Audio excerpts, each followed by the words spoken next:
Hi, I'm Daphne. I'm Marco. And I'm Rachel. What is related rates? In differential calculus, related rate problems involve finding a rate which quantity changes by relating that quantity to other quantities whose rates of change are known. The rate of change is usually with respect to time.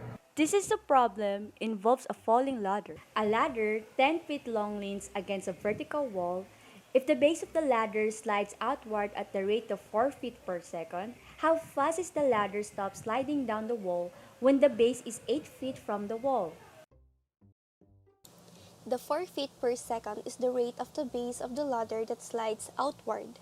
And a ladder that has a 10 feet long leans against a vertical wall, and a base that has an 8 feet from the wall. So we're going to find the rate of the ladder that slides down the wall. So let's identify the given. So we have here the rate at which x is changing with respect to time, which is 4 feet per second. X is 8, z is 10. So what we are going to figure out is the rate at which y is changing with respect to time. So we're going to use the Pythagorean theorem. So let's get started.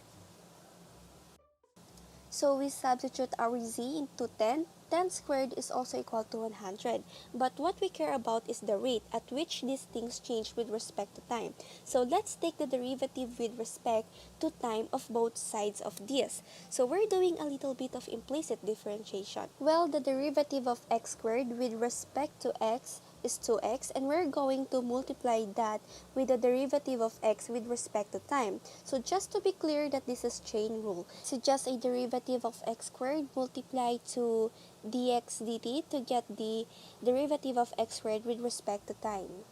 Also, the derivative of y squared is 2y, and we're going to multiply it to the derivative of y with respect to t, or the dy dt. So just to be clear again, this is chain rule. The length of our ladder is not changing, so this 100 is not going to change with respect to time. So the derivative of a constant is just equal to 0. So we have here our given on the upper left and the formula on the upper right. But before we substitute all the given to the formula, we have to find the y first by using the Pythagorean theorem. So we substitute all the values here, and there you go.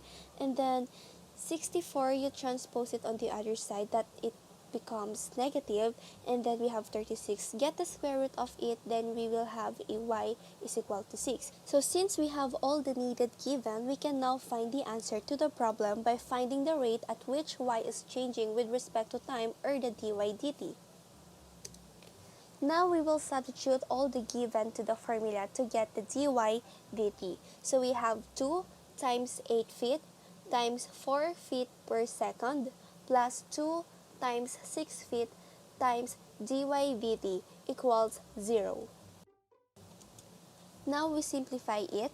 2 times 8 times 4, we have 64, plus 2 times 6 times dy dt, we have 12 dy dt.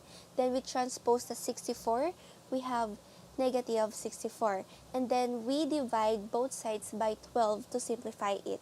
So we cancel the 12, and negative 64 divided by 12 is equal to negative 16 over 3, or negative 5 1/3 feet per second.